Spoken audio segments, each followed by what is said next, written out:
All right, guys. So before we get into what we're going to do today, we're gonna do something a little bit special. I know I don't do a whole lot from standing, so we're gonna go ahead and we're gonna start from standing today.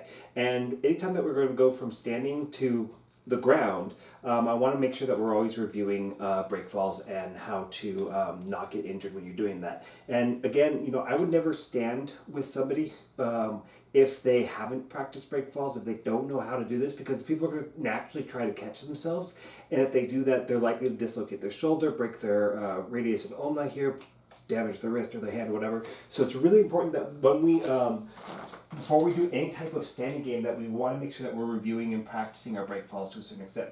So basically what I want is I want to have whatever point of contact that I have with the ground, I want to roll through that, right? So I don't want to lock out my back and then back flop onto the ground. And this is the same if you're coming to the side, like we're going to roll through, and then my hands, when I know that I'm going to go down, I'm going to start by tucking my chin, and I'm going to bring my hands in towards my chest if I can. Sometimes you're going to have a situation where you can't. And when you fall back, I want you to diffuse your energy out through your head. So you're going to slap the mat. So I'm not catching, but I'm slapping upon impact. So I come back, right? And if you can't, try to keep your head down. You don't want to allow yourself to have whiplash. Just try to stay active here. Go back and catch yourself. All right. Jet, did you want to do a couple before we start? You don't have to. You don't have to if you're confident. So come on up. So when we are standing, if Jet wanted to, if we got into a bar fight or something like that, we have 3 different ranges that we're going to stand in, right? So the first one's going to be over here. Go ahead and say where you are. Where if Jet wanted to throw a punch or a kick right now, he wouldn't hit me, right? Go ahead. So, right, I'm keeping that space so that he can't hit me if I don't want him to, right? Then the next one is coming into that mid-range, right? So where I can start to attack. And usually when I do that, I actually use a Muay Thai lead, right? Brazilian Jiu-Jitsu guys, we tend to start with our right leg. This just feels more natural to me at this point because I've just done enough Muay Thai that I'm like, okay. But when I come in, I don't want to step in, right? I want to shuffle in, shuffle out. It's just this walking up to somebody, that's just going to really, really show that you're coming forward. If you're gliding, the brain gets less of a cue as far as the fact that you're closing that distance. And so people don't have as much depth perception with that. Then the third one is the grappling range, right? So when I want to get into grappling range, go ahead and have your hands out a little bit so I have a clear path. I want to get into the inside here, right? I'm going to make contact, and if I can, I even want to push him back a little bit. Right?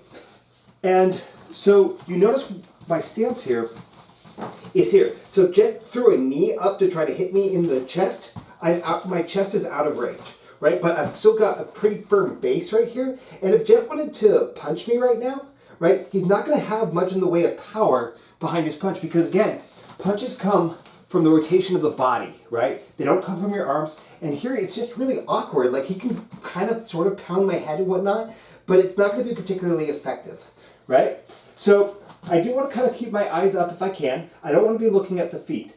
And anything that I do here, like the first thing that we tend to do here is I'll get this tricep grip and I'll get the back of the neck grip. Jet will usually mirror me or try to, and we'll do what's called the Ragdoll drill, right? So I'm going to force Jet around and he's going to let me, right, a little bit. He's just trying to maintain his balance, and I'm just trying to get that control. I might push him forward, might bring him back, right? But I'm trying to get him to move and feel those things. And then I might do this drill again where Jet responds sometimes, and maybe I start to bring him this way, and then he prevents me from going further. If I kind of go back, right, just like he'll let me go a little bit, and then he'll stop, and he'll respond to that.